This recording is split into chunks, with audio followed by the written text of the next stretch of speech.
Hello and welcome to YouTube's favorite comic book YouTube channel, Cartoonist Kayfabe. My name is Jim Rugg. I'm Ed Piskor. Before we dive into today's topic, I want to remind everybody of the Cartoonist Kayfabe Comic Book Christmas in July. The last Saturday in July, we invite all of our audience to take out their doubles, to take out their comps, to take out some good comics, and put them in the local little lending libraries in your neighborhood. Let's try to make some new comic book readers. This is the second year that we are doing this. Had a great response last year. Thousands of pictures showed up online. So take pictures of those little lending libraries. I like their unique personalities. And make sure in those pictures the comics are visible through the windows. And let's try to grow some comic book readers. So Ed, today's video, we are going to be looking at Batman Detective Comics 622, 623, and 624. Outlaw Batman Comics, published by DC Comics. This is such an incredible little story. I had no idea this existed before a Cartoonist Kayfabe audience member tipped me off to it. I tracked them down, and believe me, I think they sold me a very honest appraisal here of a cool Batman story. And it starts with these covers, Dick Sprang covers, coming at us, cover date 1990. So this is very late period Dick Sprang, the known as a great Batman artist. Still has his fastball with a few new wrinkles, some stuff that he's adding here, but it's great to see him doing some of these classic characters, as well as, let's see the Outlaw version of some of these characters, like an imaginative Catwoman on the cover over here. Yeah, it's all well and good, right? It's cool to see this kind of stuff, but man, you really want to see his Batman. Like his classic, because his chops have increased. Like he didn't become more of a slouch. And Brian Bolland showed on one of our conversations, probably it was the Killing Joke conversation that we had. Go check that video out, where he shows a kind of a commission, just a drawing that Dick Sprang hooked him up with, and the precision and the tightness. The guy, he didn't get the wobbly kind of Charles Schultz hand. His shit got tighter and more solid. And he did some covers for like a Two-Face thing that are classic Batman, but like in terms of the classic stuff, all you get is this Joker, and you're seeing all kinds of other different stuff. But this is my sweet spot, Jimmy. I was absolutely collecting these comics. For some reason, probably just because of Detective Comics, these would be more spotty in the grocery stores and stuff. This is a new development that they call it Batman in Detective Comics. At this point, even before that, it was just Detective Comics. And even as a kid, I remember like, well, I want to read Batman. Like I didn't know, had no baggage of history, didn't know any of that shit. So I scooped these up off the rack, man. It was one of those like fortuitous things where like these ones were definitely there, probably put down by people because it didn't have like McFarlane noodle marks or something. This is weird looking shit, but I do have evidence of its influence on me because I was into that style when I started to dig into Dick Sprang a little bit more. Like his Batman to me was way cooler. I feel like you really see it in the face, right. The Batman face details. You know what it is, man. It's 96. I'm still, Stephen Platt head and stuff, and discovered hatching. So it's like I still have to do the hatching to feel like I'm doing anything. But just good stuff. That's pretty good too. Yeah. Let's show that one off while we're at it. It's like Marvel Comics science fiction. Yeah. You must have discovered in one of those books like the origins of Marvel Comics or the early days of Timely or something like that. But totally. Very cool. Yeah, a classic cartoonist, and I was reading comics off the newsstand at this time, so like I probably saw these and passed up on them. I'm probably one of those guys that you say looked at it and went, that's not McFarlane enough for me, and did not pick these up. I didn't have any memory of them until recently. But like even the gnarled hand of this Outlaw Batman version, cool details on the part of Dick Sprang. Yeah, and I would bet that it's him reverse engineering Flint Henry. As opposed to Flint Henry getting his inspiration off of the Dick Sprang covers. Yes.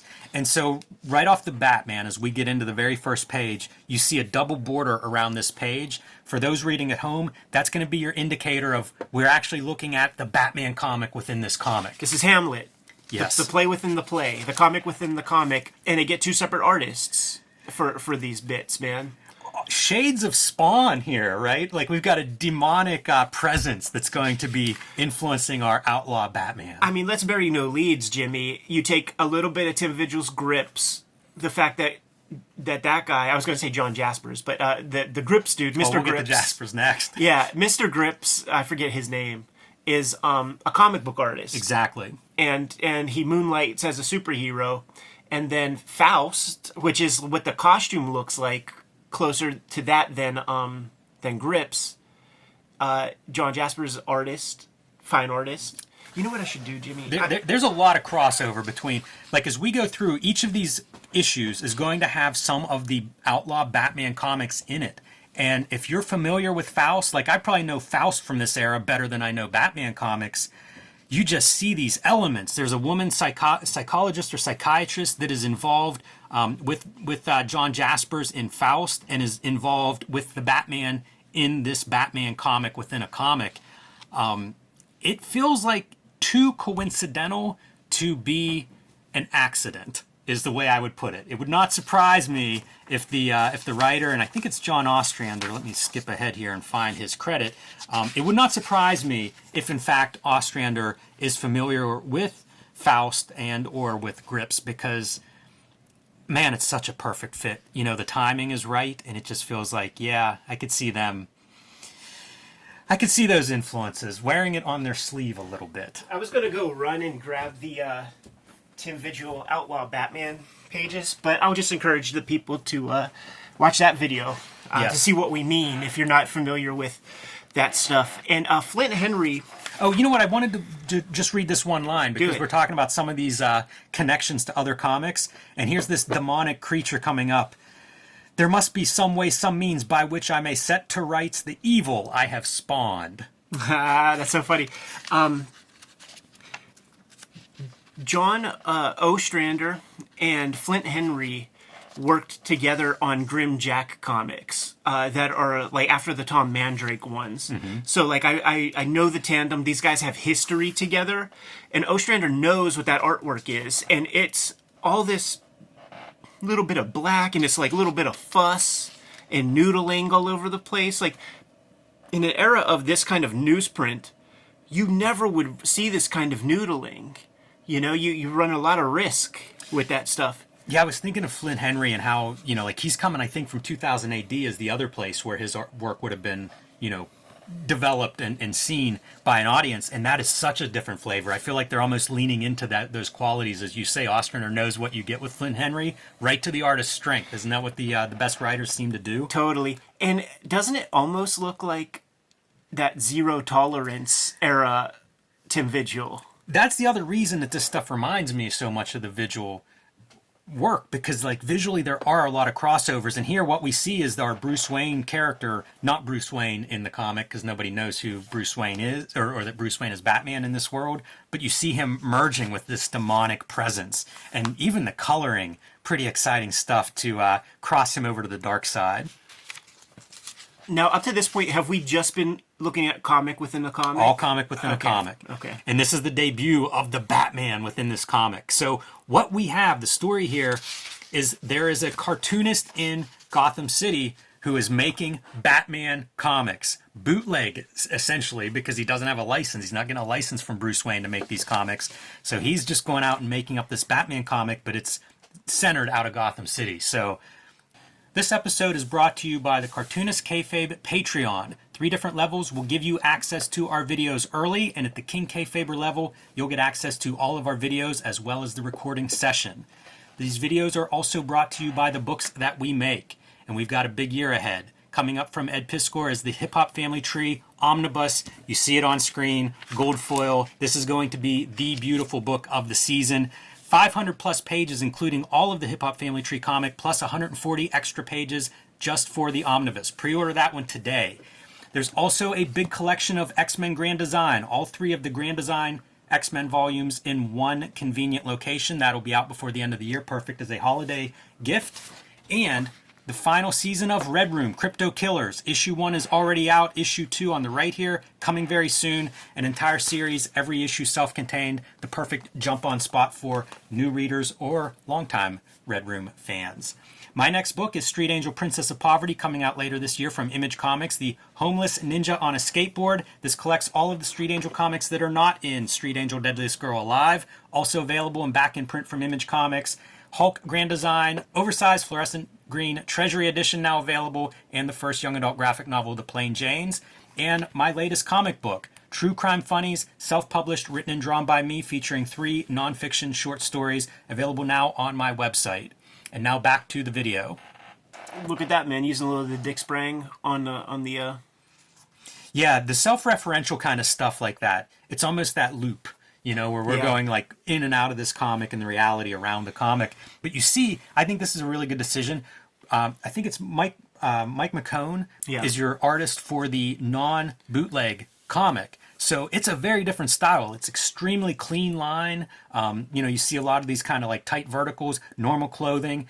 Big contrast to what we're seeing in the comic pages within the comic. You never see much formal play. There's no time to play around on a monthly book in so many ways. But Denny O'Neil would stretch. Yeah, I give him so many props because like you're bringing in other creators. Like this could have been a one and done. It could have been Mike McCone draw it all, but they go out of their way to really make this an event, especially when you add the Dick Sprang covers.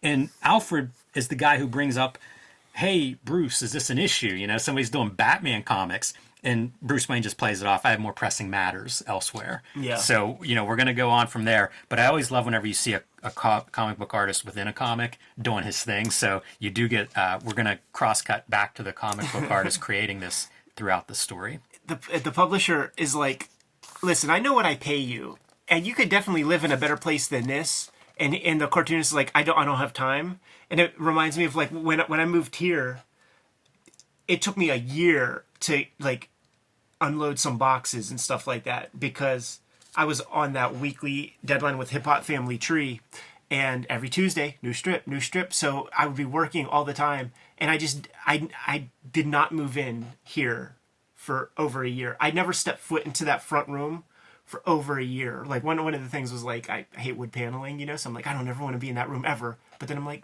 I'm here for a year, maybe I will move in. Get pencil pages within the a book. This would have thrilled me. Like I Absolutely. said, I just didn't see this until recently. Like I would have bought this if I had flipped through this book the day it came out. I would have bought it that day just for this page. Yeah, and let's talk about that, man. This is early '90s. You could not in this kind of format print anything but black line. They specifically call it black line art reproduction. So what probably had to be done is like you pencil something and then you probably have to take it to the Xerox and get like a super high contrast. Right. But even that's dicey, right? Because when you do the high contrast, you get like shadows and stuff like that. So it's about as good as can be done. Yeah, it's interesting to see it. It makes me wonder if some of it is kayfabe, where like, you know, you're drawing in ink, but just very loose. Yeah. But some of it looks like it pencil. looks hairy. Yeah, it's busted up enough that it's very believable as pencil. So it probably is, and it probably is like playing with photocopier maybe a few times to get to the point of like, okay, we like how this looks. And it's that inside baseball shit where you like, you know, you got good lettering on it with ink. Yes. So this is interesting. You mentioned the artist, the publisher's like, you could live in a better place. I think this is a reference to Frank Miller living in Hell's Kitchen at the time. Because, like, he says that, but then he's also like, where are you getting these ideas from? And he's like, I write what I know, I draw what I see, I create what I feel. And to me, I read that as Frank Miller living in Hell's Kitchen and then, like, writing these comics that incorporate the crime elements. Because you cut right outside the window of the artist, and what's happening, guys being stabbed, almost like the Frank Miller Elektra stabbing. Good call, man. I didn't catch that piece. And Denny O'Neil works closely with Frank Miller over the years, so, you know, it wouldn't be a stretch to get a little bit of that in there. This is the part that could use a little editorial insight. Yeah? Yeah. Like, okay, so Batman is scrawled in blood after the crime and shit. And it might not be this issue, it might be the beginning of the next, when they're like, look, what more evidence do you need? He signed his name to it. Yeah. And it's like, get the fuck out of here. So if I put your name after you know, shooting somebody in the head, like they're going to haul you away? Yeah, some of the cops start to, like, dissent a little bit, thinking that Batman's the criminal and he shouldn't get away with this. But you know what, man?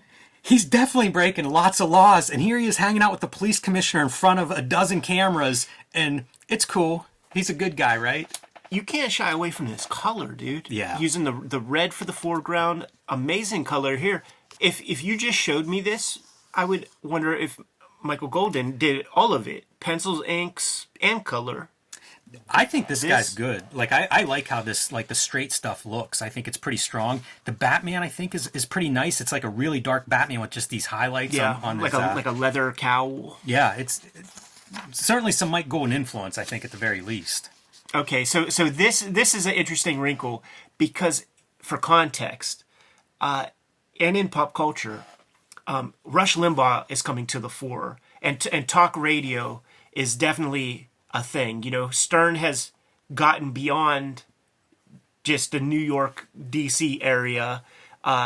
Talk radio is viable, and there are lots of examples of this in film, where there's like the controversial radio guy who's involved with a crime or is the center of attention. Like there was because back, I mean, even Warriors had that motif of like the DJ talking, giving us a little bit of exposition, but just another layer of what is in the movie. Like it's a long time conceit, I think, in storytelling. Like, how do we get another voice in there? Yeah, but specifically this, man, like there was a lot happening. Like Ford Fairlane, like the whole conceit of Ford Fairlane is that Gilbert Gottfried was like the Howard Stern who gets killed or something like that. I think there was a Halloween movie that has like a shock jock type, like shock jock was like coined around this time. Yeah, and you see what's happening. A guy calls in who claims to be the Batman, and we've got a killer out there that's claiming to be Batman. And that's happened on Stern, where like guys call in saying that they're going to kill themselves, or that they got a gun to somebody's head, like that has happened.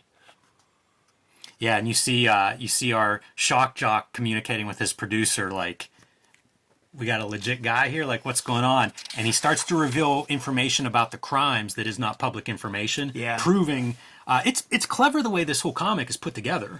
There's that John E. Douglas, the guy who's responsible for FBI criminal profiling, that Manhunter show on Netflix was inspired by him. He would talk about, when you read his books, they talk about like there is like control information where if somebody seems credible who's giving a confession or something, like they ask them a pointed question that isn't in the media, right? And if they know it, then it's like, okay, this person was at least a witness. Yeah, or somebody's something. got inside information. Yeah, and we see the caller is we're cutting between our radio show and the caller's touching like the bloody Batman comic and being like, references it. What book? What are you talking about? It's out on the newsstands. My name is on it. Read it and you'll understand. So, of course, that comic book that was just dismissed by Bruce Wayne in the beginning, maybe it's more important than he gave it credit for. So that's going to be an ongoing storyline. And the other piece is the public now is starting to distrust Batman. Right, yeah. You start to see that stuff and makes you wary of the guy. This artist, man, there's Galassi in it, there's Steranko in it, Marshall Rogers in a panel like this. Like this dude, he's pulling from a lot of even Watchmen, legendary influences. Yeah, and probably some Michael Golden. Why not, man? Yeah. That very famous Batman special. Why not? Yeah, there's so much going on in this issue. A lot is action packed into this. We have multiple set pieces, multiple scenes that are spread out over 20, 22 pages, whatever the length is. But looks good. And now Batman's finding these Batman comics, as trash on the sidewalk, and you're just not going to be able to ignore it. In this first issue, it ends with a page from the Batman comic that, again, it looks like it could have been right out of a Vigil Outlaw comic. And Batman recognizing, like, he needs to talk to Fred Lasker, the comic book artist. Which, dude, as a comic book artist, I'm loving this storyline. At this point, like, yeah, Batman, go pay a visit to this dude. Go visit his studio. Even Lasker rhymes with John Jaspers, Like, I wonder, man. Yeah, I'd be very curious. I mean, we talk all the time about how we found Faust comics as kids because, like, they had a profile. Right. And if you were working in the industry, it wouldn't surprise me at all if you were paying attention that you would see those comics. And Creature of the Night, all of that. So it's basically Batman / Daredevil who kills. So the Mike McCone is your penciler for the non-comic book sequences and has an inker, and that stuff's very clearly credited. Whereas Flynn Henry, the pages that he's drawing of the Batman comic, he's inking himself. So good job on trying to make these things very distinct. And what we have here is another murder that has been signed by the Batman, and this is where you start to see the cops really kind of going against, why are we letting this guy run around? We let him come to the crime scenes, like, this isn't right, Commissioner. So now you've got dissent even within the police department. Did you ever have this in your ad zine? I did not have it in there. That's one of my favorite ads. You know, there's no good excuse for me not to have this in the ad. You know what it is, man? Like when you were compiling that ad zine, you probably were looking for it and couldn't find it to save your life. So you're like, fuck it. Yeah, I really love it. And I'd be curious if anybody watching this knows who the artist is, because, man, it looks like it could have been a comic book artist. Yeah, it's got way weird stuff that makes me think that it's just like some illustrator, doing a job to, like, make this look like comics. Yeah. Yeah, the other thing is, good editors, they should have tried to track these dudes down, whoever drew this, and been like, hey, change a couple details and let's get this into a book. Yeah, totally. The Flint Henry stuff. Continuing with our, we're going to cross-cut back to each night. Let's hear what the public has to say. I do wish that, and they just couldn't do it, man, for fear of too much negative feedback, but, like, the Flint Henry stuff should have been black and white with duotone. That would have been really good. That would have been a great choice, especially because they show that one page in pencil form that's essentially black and white. They even find a little bit of color to put a thumb, holding the page up. That would have been a nice touch. And what has happened on the radio call-in show is that the publisher of this Batman comic has called in. So once again, it's like a pretty tight set of characters that we're all getting different points of view from the story, but they keep going back to that relatively, about 5 or 6 characters, and that's all you need. It's that other bit that gets explored is, life imitates art kind of stuff, which was actually happening again at this point. Around 1990-91, Comic Book Legal Defense Fund, I think, gets created. We had Dennis Kitchen on the channel. We did a shoot interview, and it was around this time that he is on Larry King Live defending comics as free speech with some doctor who I asked Dennis, hey man, have you Googled that guy? This do-gooder, right, who abhors violence in comics and is a good citizen because he read Betty and Veronica. Well, that guy's doing some prison time right now because he's been prescribing, he had a sex harem of runaways and young girls that he kept on fucking pills. And the feds were like, why are you writing all these prescriptions? And, he's doing time now. Like, this is not slander, libel, like, convicted criminal. So that stuff is happening. And a little bit of that is this, Yeah, and it also might contribute to the higher profile of some of those books. Those outlaw books that are getting busted for various things and are in the news because, like, well, which book is the obscene book? You're right. It's no press is bad press, maybe, maybe for an outlaw publisher. Hey, I linger on this page to show a couple things. This is the Robin intro version of the Outlaw Batman, and I feel like it really illustrates how much Robin doesn't fit in this world. Right. Because you have Batman, right, inspired by, presumably within the story, a real live character of Batman, this vigilante of the night. So you get this demonic kind of outlaw Batman.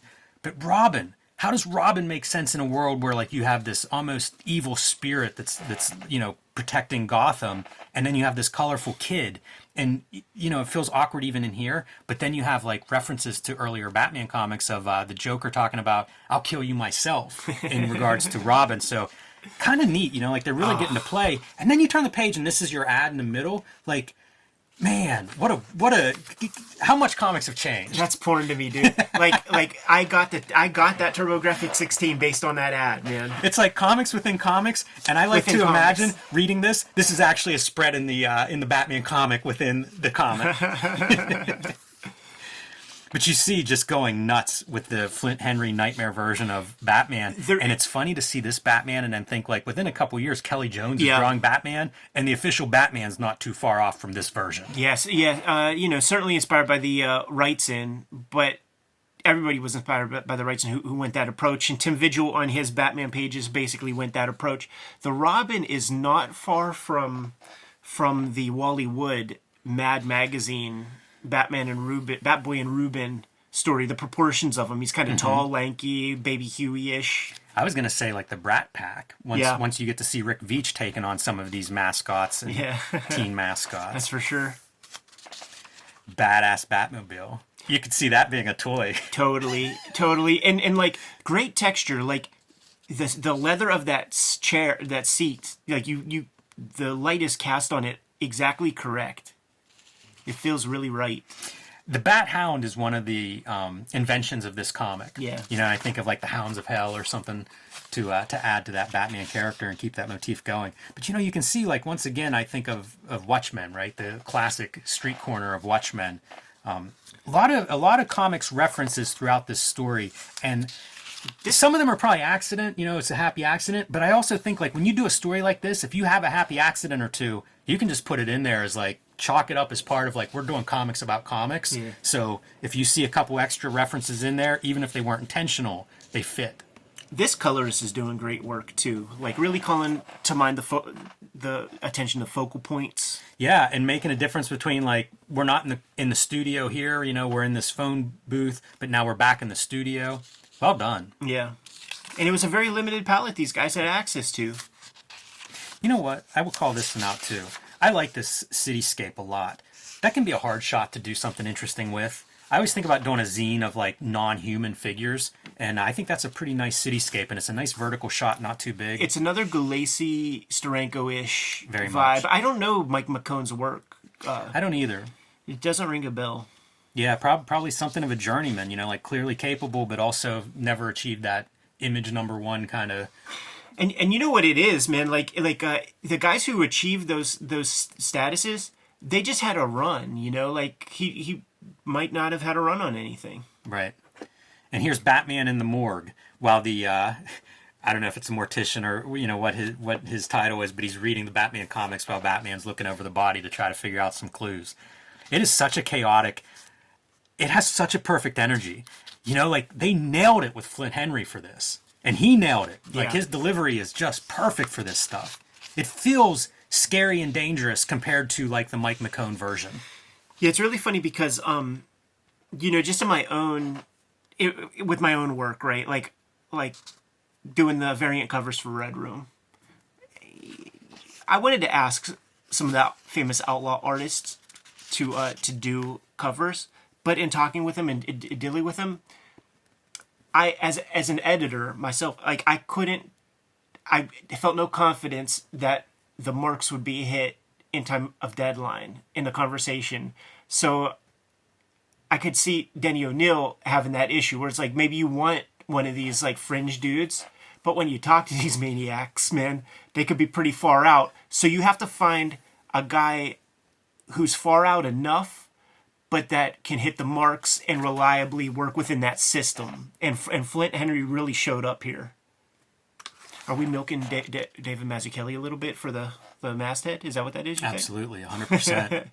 You have to, right? Yeah. All right, man. Batman's got a lead on who he thinks the murderer is. So off he goes past our out of the morgue, and he's going to go find this guy. Yes. Bitter Victory, our last piece. And publisher is now at the radio station. They call the artist at home, so you get a little bit of the artist talking about what he's doing too. And at this point, you get some of the remorse isn't the right word, but you know, like there are dead bodies now, and there's a backlash against Batman publicly, and this comic is blowing up, and you see the artist kind of, what do you do with that? John Ostrander conveys a good character, a very believable character that would be faced with something like that, man, where it's like, well, what do you do? Like the character's sensitive, he's very inward, considerate, even though it's hardcore, and he's also nerdy, and like that's the thing, like when you go meet like a Tim Vigil or one of those guys, they don't look like the comic art is. Like that's the opposite of Bisley. Bisley looks like the guy who would paint this thing, but like Tim Vigil, at any version of Tim Right. Vigil, doesn't look like the guy who would do Faust. 100%. Yeah, This is so true. Outlaw. That isn't John Jaspers gets the he's a psych patient or something, right? Oh yeah, 100%. Like one of his characters, I forget her name, but the woman who kind of follows him around is his psychiatrist. So, you know, we have that in this Outlaw comic. You know, like this is him being treated for mental health, and one of the characters is going to be the one who, you know, here we go. We've got a Batgirl that's going to be coming up and a Catwoman coming up.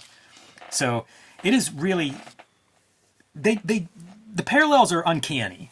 Let's put it that way. Totally. These kind of shapes, like Vigil would draw all that kind of stuff. Yeah, they're almost hands, which is that the Vigil Faust stuff where like demonic, there's just demonic energy all over the place, and you visualize that with things like, oh, make a hand on the end of those cape strands. You know what I think in hindsight, if I had one creative note on this, Todd Klein's our letterer, and we know what Todd Klein is capable of. You watch how far he can stretch lettering and its expressiveness.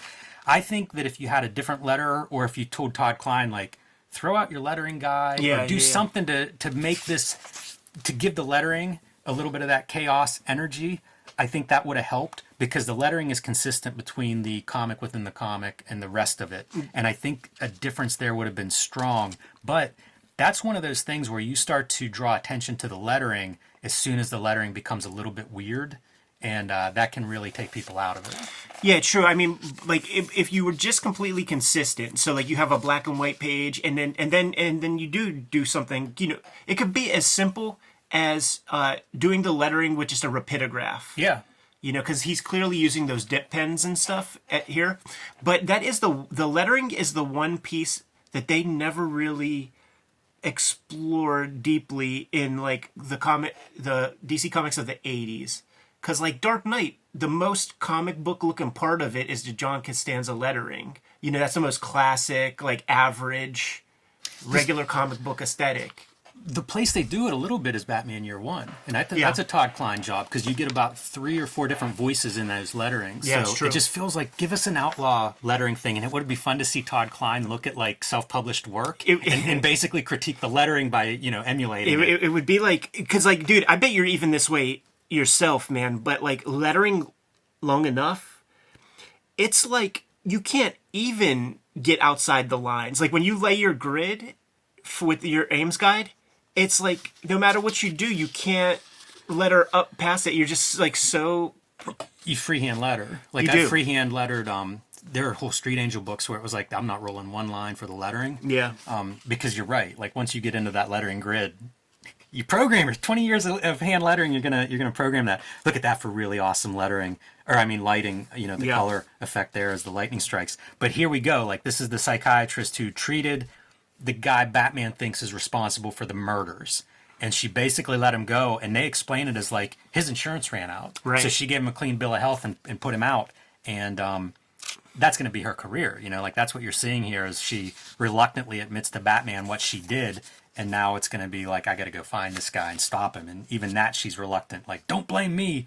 Even says, you know, you're to blame too. You provide his inspiration for him and all the others like him. So you get a little bit of that. Like, that was, I think, your liberal writers at the time, as opposed to like a Chuck Dixon. You know, you would get this kind of talk. And that became a big Batman thing. You know, this idea of like, Batman's responsible for these villains. You know, they don't exist without him. You see it again and again in the Batman mythos that like one spawns the other. Yeah. Yeah, when we went to go see Shin Kamen Rider, I think there was like a Blue Beetle trailer, and they literally word for word. That's so weird. They, I think it was just a part of like AMC Theater did that thing, but they did that whole bit about like, you're a rich white guy coming to, you know, the urban center, blah, blah, blah. Like that type of talk.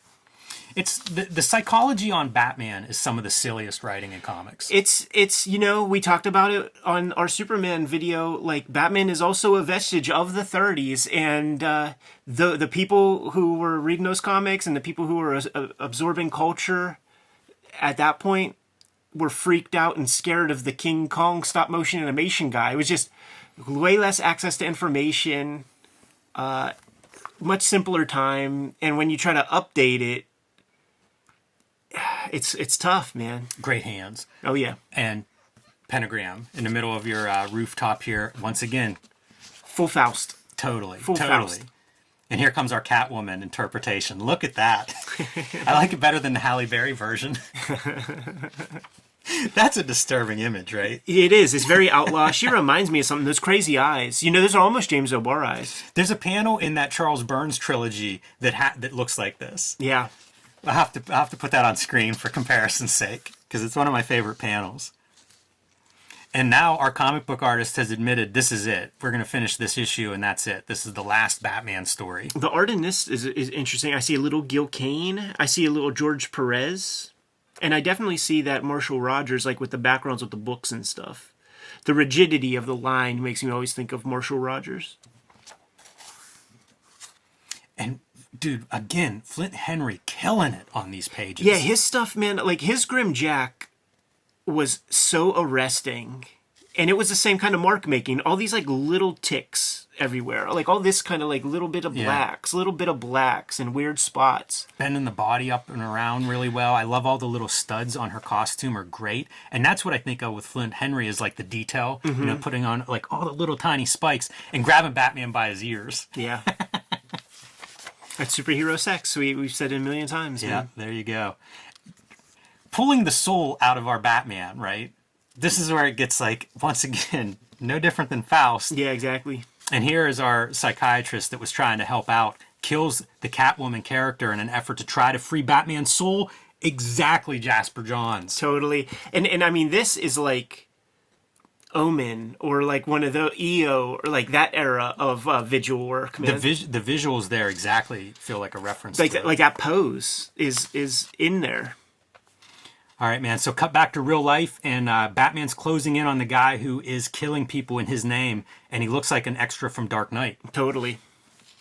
And it's that that whole Dark Knight piece this is still the Guardian Angel era, and that feels plausible. Like in a world where this is going on, that there would be these guys like the disciples of the Bat. And now we have Batman and our killer going back and forth doing their best Michael Keaton impressions of, I'm Batman. I am Batman. I am Batman. Look, it's all over. I'm Batman. Yeah, I don't think that's an accident. No, not at all. It's so referential to, I think, everything. Yeah. All of these Batman versions across different media. And it's funny to think in 1990 what you had access to compared to like now, if somebody were to attempt a story like this that's like, we're going to reference all these different versions of Batman, it would be nuts now. Yeah. At this time, like this feels like about as many versions as you can fit into 3 issues or into a comic book. That guy looks good, though. It's a pretty cool looking character for somebody that we don't see that much. And look at that bolo, man. Yeah, it's a heck of a knife. But good struggle. It's good stuff. And it's the cross-cutting with like kind of the same thing that's going on where Batman's battling that demonic soul that has possessed him. It was all building to this. And you definitely, as you go through reading this, you want this piece. You absolutely want the piece where the comic mirrors real life. Because like, that's the culmination. Love this coloring where our figure is yellow against the blue rainy night sky.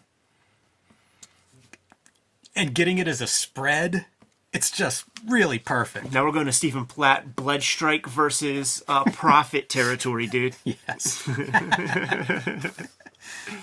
So intense, cut back to our artist wrapping up the Batman story. Bye-bye Batman. Bye-bye serial killer Batman. That's almost like a nod to that Dick Giordano cover for that Charlton How to Make Comic Book thing, man. Does look like it. Is Giordano still on the books there, man? He might be kissing up this Mike McCone fella. There's another like Galassi-ish, Steranko-ish cityscape. Yeah, it's such a classic how you do a city at night. Like there would be the kind of the Chester Gold era of cityscape where it's like flat. Yeah. It's flat. It's just kind of rectangles with little rectangles in between. I feel like this is your 80s nightscape of a city where you've got some perspective in it, but it's all just the lights, the squares on top of those black, now 3-dimensional shapes or faux 3-dimensional. And that's it, man. And we wrap up the same way we start with Alfred being like, you sure you don't want to check this out? There's a story of a man driven by a demon within who takes extraordinary measures to combat a rising tide of evil and injustice. Whatever made me think it could have something in common with you. Yeah, that artist within the story really nails the Batman psychosis. Jimmy, this is such my era.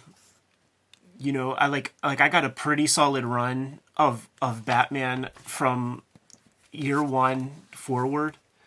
I think we might have to go down a little bit of a rabbit hole with things. We did Batman year 1, we did Batman year 2. There is Batman year 3 with those fresh George Perez covers and stuff.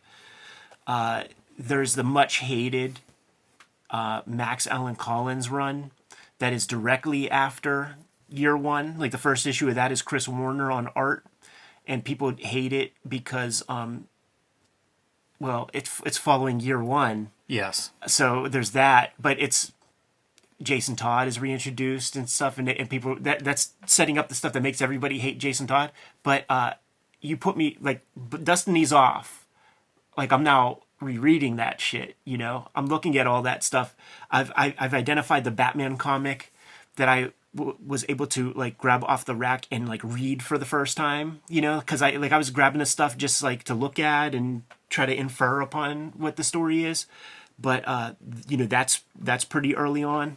When does Brayfogle, is he that era for you? He yeah, it's later. It's because I've got a handful of Brayfogle issues that we've talked about in the past. I'd love to get some of him on here. We got to do the Mud Pack. There's also the story in Legends of the Dark Knight that's later era, but supposed to be a sequel to Batman Year One. So Yeah. there's quite a few Batmans, you know, from this like late '80s, early '90s time period that I think there are angles to get them on the Totally. onto the camera. The other big one that needs to happen probably sooner than later got that. I think it's a Dennis Cowan cover where he does the interiors and Sam Keith. Do you know which one I'm talking about? It's the one with that Sam Hamm, the screenwriter, wrote. Like maybe Yes. it's Detective Comics 500, Maybe 600. 600 probably. Yeah. Yeah, I don't know if I have that one, but I know it. I've seen it a million times. Yeah, with like executioner looking dude on the cover, like that would be. There's a lot. There's a lot of stuff to mine. That Max Allan Collins run is.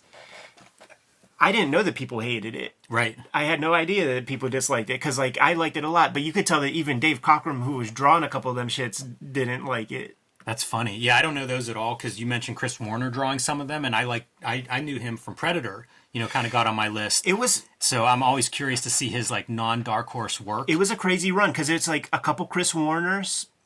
Karen Dwyer gets kind of introduced. I like his stuff. And Dave Cockrum. It's kind of the ugliest Dave Cockrum because like the inker doesn't know how to ink him right or something. There's like real weird ink line. But like you just dusted off some shit in my head, man. And I'm like, oh, dude, I want to fuck with some more Batman. If they're going at it with this kind of like, let's try to make good stories, swing for the fences. Because that's what this feels like to me is like, this is a wild story. That's the cool I think thing. they nailed it. But just the idea that you're this ambitious, like, I'd be down for other stories that are coming out of this kind of creative direction. Denny O'Neil is putting in work. Like if you look from the Den in those issues subsequent to Year One, like he's like, okay, we're trying to reintroduce this. We're going to try to tie this up and you know bring Jason Todd into the '80s. Like he had a plan.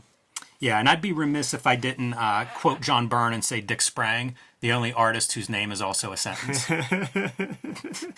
Good to go? Yes. Kayfabers, like, follow, subscribe to the YouTube channel, hit the bell so that we can notify you when new vids are available. Cartoonist Kayfabe Comic Book Christmas in July is the last Saturday in July. If you have doubles of these comics that we just took a look at, put those in a free little lending library and blow some fucking kid's mind. We are also working cartoonists, and the videos are brought to you by the books that we make. Jimmy, what do you have out there, man? My next book is going to be Street Angel, Princess of Poverty from Image Comics.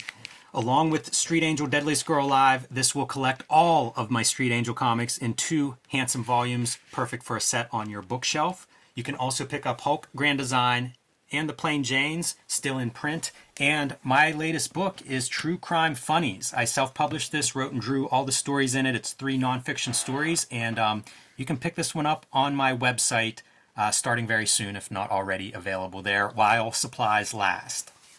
Hip Hop Family Tree, the Omnibus, is coming to you this holiday season. 504 pages, 150 of those pages are brand new for this edition, including lots of new artwork that I put together specifically for this comic. Lots of you guys are pre-ordering this, and we had to make a guess on what the print run was going to be. So pre-order now to secure your copy. I'm not sure if we're going to be able to fulfill all those demands, man, for the first round of this. Also for the holiday season, we're putting together the X-Men Grand Design Trilogy. This is a trade paperback collecting all of my X-Men Grand Design comics, and once again, it is coming out in time for Christmas also, so lots of Eddie P. as Santa Claus this year. And the comics that I'm putting out right now, Red Room Crypto Killers. Issue 1 is out on the stands right now. Murder on the Dark Web for Fun and Profit is the name of the game. You're looking at the cover for issue number 2. Each comic is completely self-contained, but if you read them all, you get a bigger picture of the world, and give subsequent ones a shot if you see one in the wild. There's also a Patreon for Cartoonist Kayfabe.